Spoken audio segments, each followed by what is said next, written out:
आणि आता बातमी आहे सोलापुरातील घडलेल्या पर्यटनासंदर्भातली। सोलापूरच्या पर्यटन स्थळांवर पर्यटक येत नाहीत असं चित्र सध्या दिसतंय। आखाती युद्धाचा परिणाम राज्यातील पर्यटनावर झालाय। सोलापूरकडे पर्यटकांनी पाठ फिरवली आहे। अक्कलकोट तुळजापूरला जाणाऱ्या भाविकांची संख्या घटली आहे।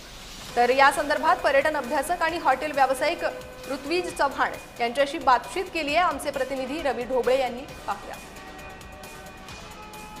देशातील युद्धाचा जो परिणाम जो आहे तो सोलापूरच्या पर्यटन क्षेत्रावर पण झालेला पाहायला मिळत आहे।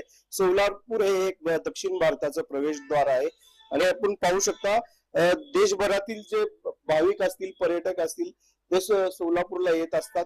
मात्र या आखाती देशात सुरू असलेल्या युद्धजन्य परिस्थितीमुळे गेल्या 4 ते 5 दिवसामध्ये जे आहे ते पर्यटनाचा ओढा जो आहे तो कमी झाल्याचं चित्र पाहायला मिळतं। आपल्यासोबत सोलापुरातील एक अजंठा लॉज आहे त्याचे हॉटेल व्यावसायिक मालक आहेत, त्यांच्याकडून जाणून घ्या काय सांगाल गेल्या 4 ते 5 दिवसापासून पर्यटनाचं काय स्थिती आहे पर्यटन। खरं तर युद्धामुळे असं झालंय की गॅस हा प्रमाण कमी झालेला आहे, त्यामुळे रेस्टॉरंट आणि हॉटेल इंडस्ट्री ही डबघाईला आल्यासारखी झालेली आहे। आम्ही सगळीकडे एन्क्वायरी केली, सगळीकडे माहिती घेतली।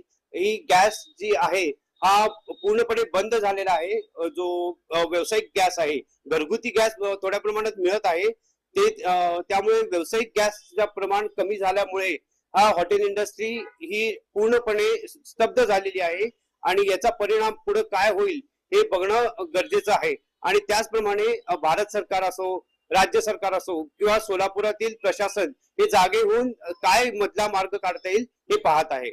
रवी ढोबळे, जय महाराष्ट्र न्यूज, सोलापूर।